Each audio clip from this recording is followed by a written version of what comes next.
morning, dear students. I am Ms. Navida Sheikh from Brahan Mumbai Mahanagar Palika MCGM virtual class. I welcome all my dear students to another and interesting session. In today's session, we'll be learning something new and interesting from a science textbook. So let's get started. Good morning, dear students. I welcome all my dear students to another and interesting session. I am Ms. Navida Sheikh from MCGM virtual class. And today's class is for standard 6, and we'll be talking about the next part of the chapter that we started last week, that is diversity in living things and their classification. So today we'll be talking about the part 2 of this chapter. Last week we started about plants, how we have diversity in plants, and how there are different types of plants based on the place they live and how they prepare their food, etc. And today we'll be talking about classification of animals. So let's understand about animals classification. Now here you can see that there is huge diversity in animals also, and in order to study animals we need to classify them as well. So last week we studied about how plants can be classified, and today we'll be learning how animals can be classified. As we can see that there are so many different types of animals, like some animals are very huge in size, some are very small in size, some can fly like the bird, the butterflies, some can swim like the fish, some can live in water also, some can live on land as well, some can live only on land, right? So there are so many different types and varieties of animals that we see around us, and this is called as diversity. Now, there is a few things like how we studied about the parts of plants. Same way, you have animals also, and they have various parts. Depending upon the parts, there are huge classification. There is a huge diversity in animals as well. Some animals have tails, some have antlers, some have fangs, some have whiskers, some have wings, some have horns, some have beak. Okay, some have big ears, some have small ears. Okay, so they have limbs for movement, tail, etc. So they, because of this also, and various other organ systems which carry out various functions inside their body, there's a huge diversity in these animals as well. Because of all the characteristic features जो हम लोग के जो उनके features दिखाई देते हैं हम लोगों को, उसकी वजह से भी बहुत सारी diversity. There are different types of animals which are present on our earth. Let's understand diversity and classification in animals. Now, as you can see, there's elephant. There's this amoeba which you cannot see also with your naked eye. It is a unicellular organism. So there are different animals have developed different shapes to survive in the environment, like the snail. It has its home. It carries its home, that is the shell on its back itself. Okay, which acts as a protection for him. There is a great variety in the body structure of animals too. The amoeba that cannot be seen with our eyes, the huge elephant, the small snail, the fish that swims in water, a kite that flies high in the sky, butterflies that flit around the flowers, a house lizard that crawls on a wall are all animals. Each has different characteristics, right? The elephants cannot swim, the dolphins cannot walk, the amoeba, you cannot see amoeba very huge. It is always very minute unicellular organism. So every animal is different from the other. Now let's understand how these animals eat. Let's classify them on the basis of how they eat their food. Now here in this picture you have seen a hyena trying to catch a deer. Now what is it doing? It is eating another animal, right? Here you can see a chimpanzee trying to eat a fruit from the tree. On the other hand, here you can see the giraffe eating the leaves of the tree.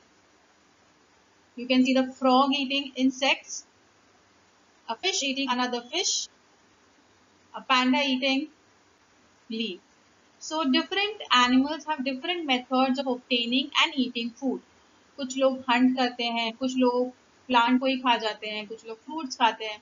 Some eat fish, some eat insects. Okay, so this leads to difference in their body structure also. ठीक है, तो fish का structure अलग है. Animals जो hunt करते हैं उनके teeth का structure अलग होता है. जो animals fruit और लीव्स खाते हैं, उनके दांत का उनके स्ट्रक्चर अलग होता है. So depending upon the way they eat and the way they hunt, their body shape has changed over a period of time. Okay. Let us classify the animals based on how many cells do they have, whether they possess one single cell or they have many cells. So let us see whether the animals are unicellular or multicellular. Here in this picture you have seen amoeba. We have studied about amoeba many a times. Amoeba is a unicellular animal. Okay. And one more example of unicellular animal is Paramecium. As they have only one cell and they perform all the functions with this one cell only. That is why these are unicellular animals. Whereas if you see an example of horse, a hen or a cock, or if you see a cat, these are all made up of many cells, and that is the reason they are called as multicellular animals. Here in this picture on the right hand side, you see that this is a section of your cell of your tissue. Means अगर हम लोग हमारा एक थोड़ा सा piece cut करते हैं plant का या फिर हमारी स्किन का, and you have to try to observe it under the microscope, you will see that this type of structure is seen. Means there are many cells. ये जो एक सर्कल दिखाई दे रहा है ये एक सेल है, ठीक है. You can see there are so many cells there. So that makes us multicellular animals. Examples of multicellular animals are the turtle, the octopus, tiger, frog, giraffe, and the dolphin. Okay, there are many. You can just keep on naming, and I know you all are multicellular animals. Now, we are also multicellular organism because our body is also made up of many cells together, and that is why we are also multicellular. Let us classify the animals based on their living habitat. Means the place where they live. According to them, we will classify them. Let's move on to the next thing. Now here you see these animals like the tiger, the giraffe, the elephant. They walk on the surface of the land. They do not live in water. They live on land. So such animals which live on land are called as terrestrial animals. Okay? Animals like here in this picture you can see the tiger. It walks on the land. It doesn't walk in the water. ठीक है, जो animals जमीन पे चलते हैं उसे हम लोग कहते हैं terrestrial animals. So remember this. The animals which walk on the land are called as terrestrial animals. The animals here, examples are the fish, the jellyfish, the seahorse, the octopus. These are all animals which live in the water. They do not live outside the water. If you bring them out, they will die. So these animals are called as aquatic animals. जो animals पानी के अंदर रहते हैं, they live inside it. They can survive in water. Those animals are called as aquatic animals. Okay. The next type of animals are the turtle, the frog, and the crocodile. If you look at them, these animals can live on land also, and can they live in water as well. If you see a frog during rainy season, you must have seen them on the street also near your house, and sometimes you must have seen them inside a pond also. So these kind of animals which can live both on land and in water are called as amphibious animals.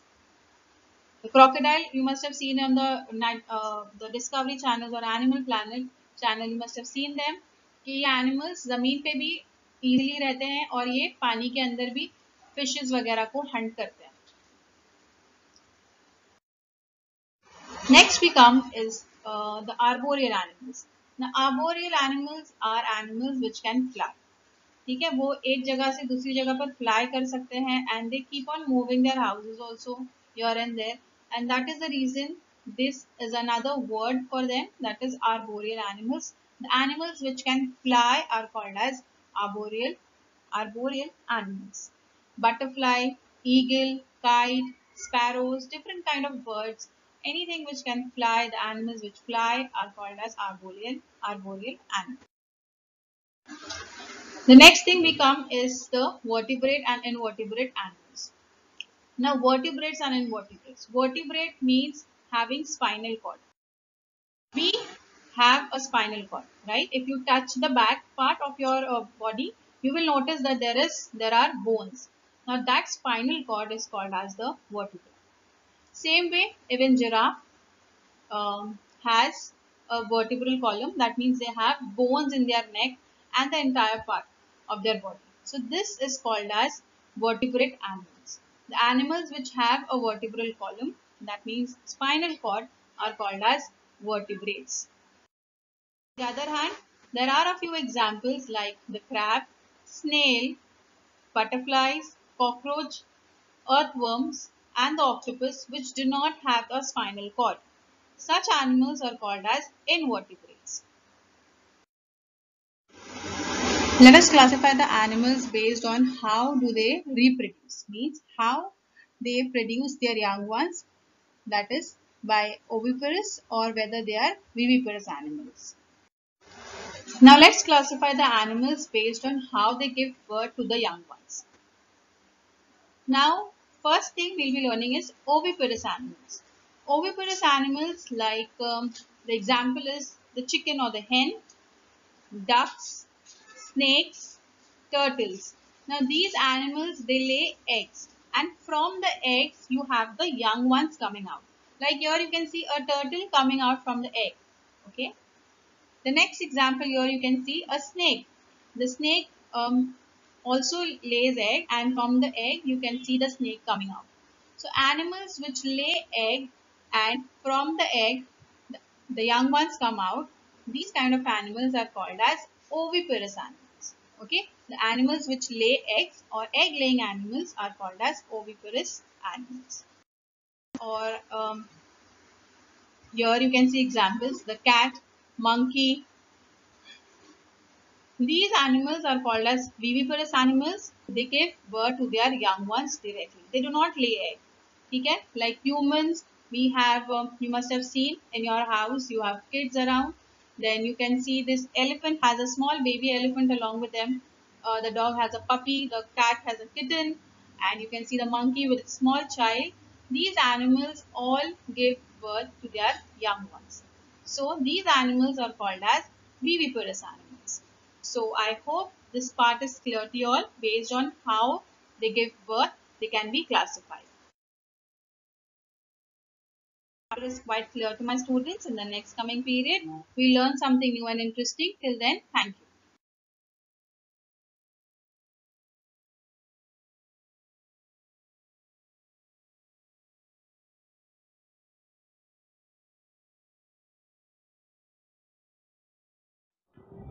If you like our video, please subscribe to our channel and do not forget to hit the like button. I hope this session was quite useful to you. In the next coming period, we'll learn something new and interesting. Till then, thank you.